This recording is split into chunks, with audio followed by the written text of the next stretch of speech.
Експресниот пат Градско Дреново е дело на СДСМ, категорично велат од СДСМ, откако свечено тој беше пуштен денес од страна на премиерот Христијан Мицковски.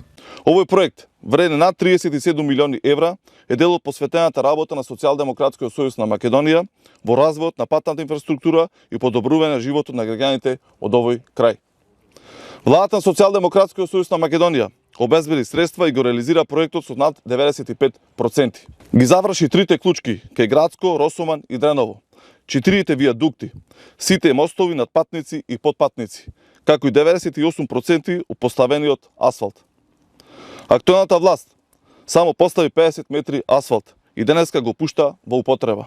Од друга страна, од ВМРО ДПМН констатираат дека СДСМ глуми дистанцирање од ДУИ и барат извинување што дозволи да се краде од државата. СДС свесно дозволија Груби да прави што сака само за да не паднат од власт.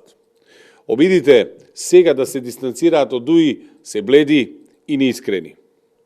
Доколку СДС навистина сакаат некој да им верува дека се дистанцираат од ДУИ, најпрвин, нека се извинат јавно што со години овозможија Артан Груби да прави криминал. Знаеа за неговиот криминал и не реагираа само за да останат на власт.